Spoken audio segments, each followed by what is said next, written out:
JCERT के DG school में आपका स्वागत है। मैं हूं राजीव रंजन और आज की इस वीडियो में मैं आपके लिए पाठ दहन और ज्वाला पर आधारित कुछ अतिरिक्त प्रश्नों को लेकर आपके समक्ष प्रस्तुत हूं। तो आइए इन प्रश्नों को हम बारी बारी से देखते हैं। पहला प्रश्न है, निम्नलिखित में से कौन सी एक विशेषता आदर्श ईंधन में नहीं होनी चाहिए? प्रश्न में दिए गए विकल्प हैं, ऊष्मीयमान अधिक होना चाहिए, ऊष्मीयमान कम होना चाहिए, सुगमता पूर्वक उपलब्ध हो और चौथा विकल्प है संग्रह करना आसान हो। प्यारे बच्चों, दहन और ज्वाला पाठ के अंतर्गत हमने एक आदर्श ईंधन की क्या क्या विशेषता होती है या क्या क्या विशेषता होनी चाहिए इसके बारे में हमने जाना था। तो यहाँ पर प्रश्न है कि निम्नलिखित में से कौन सी एक विशेषता आदर्श ईंधन में नहीं होनी चाहिए? पहला विकल्प जो हमारे सामने दिया हुआ है वह है ऊष्मीयमान अधिक होना चाहिए। दूसरा विकल्प है ऊष्मीयमान कम होना चाहिए। तीसरा विकल्प है सुगमता पूर्वक उपलब्ध हो और चौथा विकल्प है संग्रह करना आसान हो। तो इसका सही उत्तर होगा ऊष्मीयमान कम होना चाहिए। ऊष्मीयमान कम होना चाहिए, ये इसका सही उत्तर होगा। मतलब एक आदर्श ईंधन में यह विशेषता नहीं होनी चाहिए। अब हम दूसरे प्रश्न पर आते हैं। दूसरा प्रश्न है, बंद कमरे में कोयला जलाकर सोना क्यों खतरनाक है? बंद कमरे में कोयला जलाकर सोना क्यों खतरनाक है? तो हमारे सामने पहला विकल्प है कार्बन डाइऑक्साइड गैस मुक्त होने के कारण। दूसरा विकल्प है ऑक्सीजन गैस मुक्त होने के कारण। तीसरा विकल्प है पर्याप्त ऑक्सीजन की अनुपस्थिति में कार्बन मोनोऑक्साइड गैस मुक्त होने के कारण। और चौथा विकल्प है नाइट्रोजन और सल्फर के ऑक्साइड मुक्त होने के कारण। मैं फिर से प्रश्न को दोहरा देता हूं कि बंद कमरे में कोयला जलाकर सोना क्यों खतरनाक है? पहला विकल्प दिया हुआ है कार्बन डाइऑक्साइड गैस मुक्त होने के कारण। दूसरा विकल्प दिया हुआ है ऑक्सीजन गैस मुक्त होने के कारण। तीसरा विकल्प है पर्याप्त ऑक्सीजन की अनुपस्थिति में कार्बन मोनोऑक्साइड गैस मुक्त होने के कारण। और चौथा विकल्प है नाइट्रोजन और सल्फर के ऑक्साइड मुक्त होने के कारण। बच्चों, हमने इस पाठ में यह पढ़ा था कि जब पेट्रोलियम पदार्थ को अपर्याप्त ऑक्सीजन की अनुपस्थिति में जलाया जाता है तो कार्बन मोनोऑक्साइड नामक एक जहरीली गैस निकलती है, जिससे व्यक्ति का दम घुट सकता है और उसकी मृत्यु भी हो सकती है। तो इस प्रश्न का सही विकल्प होगा विकल्प संख्या 3, पर्याप्त ऑक्सीजन की अनुपस्थिति में कार्बन मोनोऑक्साइड गैस मुक्त होने के कारण। ये इसका सही उत्तर होगा कि पर्याप्त ऑक्सीजन की अनुपस्थिति में कार्बन मोनोऑक्साइड गैस मुक्त होने के कारण हमें बंद कमरे में कोयला जलाकर नहीं सोना चाहिए।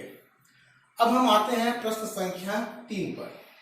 प्रश्न है, सोडा अम्ल अग्निशामक में अधिक CO2 मतलब अधिक कार्बन डाइऑक्साइड प्राप्त करने के लिए सोडियम बाइकार्बोनेट की अभिक्रिया किस अम्ल के साथ कराई जाती है? विकल्प है पहला हाइड्रोक्लोरिक अम्ल, दूसरा सल्फ्यूरिक अम्ल, तीसरा कार्बोनिक अम्ल और चौथा है नाइट्रिक अम्ल। तो इसका सही उत्तर होगा सल्फ्यूरिक अम्ल। सोडा अम्ल अग्निशामक में कार्बन डाइऑक्साइड गैस अधिक मात्रा में प्राप्त करने के लिए सोडियम बाइकार्बोनेट की अभिक्रिया सल्फ्यूरिक अम्ल के साथ कराई जाती है। अब हम आते हैं प्रश्न संख्या 4 पर। सोडा अम्ल अग्निशामक से निकला हुआ कौन सा गैस आग बुझाने के काम आता है? विकल्प पहला ऑक्सीजन, दूसरा कार्बन मोनोऑक्साइड, तीसरा नाइट्रोजन, चौथा कार्बन डाइऑक्साइड। सोडा अम्ल अग्निशामक से निकला हुआ कौन सा गैस आग बुझाने के काम आता है? पहला विकल्प है ऑक्सीजन, दूसरा है कार्बन मोनोऑक्साइड, तीसरा है नाइट्रोजन और चौथा है कार्बन डाइऑक्साइड। तो यहाँ पर सही उत्तर होगा विकल्प संख्या 4, कार्बन डाइऑक्साइड। कार्बन डाइऑक्साइड का उपयोग आग बुझाने के लिए किया जाता है। अब हम आते हैं प्रश्न संख्या 5 पर। ईंधन के उष्मीयमान का अंतरराष्ट्रीय मात्रक क्या है? पहला विकल्प है किलोग्राम, दूसरा है जूल, तीसरा है किलो जूल और चौथा है किलो जूल प्रति किलोग्राम। ईंधन के उष्मीयमान का अंतरराष्ट्रीय मात्रक क्या है? पहला विकल्प है किलोग्राम, दूसरा है जूल, तीसरा है किलो जूल और चौथा है किलो जूल प्रति किलोग्राम। तो इसका सही उत्तर है विकल्प संख्या 4, किलो जूल प्रति किलोग्राम उष्मीयमान का अंतरराष्ट्रीय मात्रक है।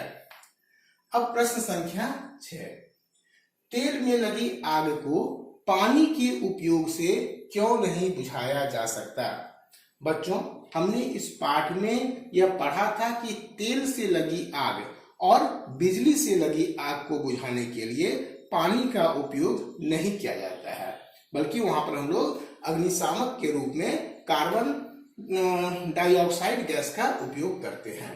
तो प्रश्न है, तेल में लगी आग को पानी के उपयोग से क्यों नहीं बुझाया जा सकता है?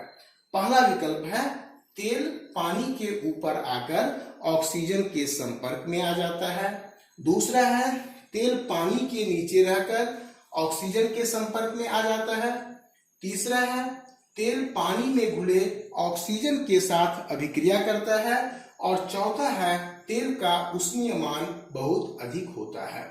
तो इसका सही उत्तर होगा तेल पानी के ऊपर आकर ऑक्सीजन के संपर्क में आ जाता है। क्योंकि हम लोग जानते हैं कि तेल जो है वह पानी से हल्का होता है। जब हम लोग तेल में लगी आग को बुझाने के लिए पानी का उपयोग करते हैं तो तेल पानी के ऊपर तैरने लगता है, वह वातावरण के ऑक्सीजन के संपर्क में आ जाता है और तब उस आग को बुझाना मुश्किल हो जाता है। इसलिए हम लोग वहां पर कार्बन डाइऑक्साइड गैस का उपयोग करते हैं। अब प्रश्न संख्या 7 है कि ज्वाला के आंतरिक भाग का रंग काला क्यों होता है?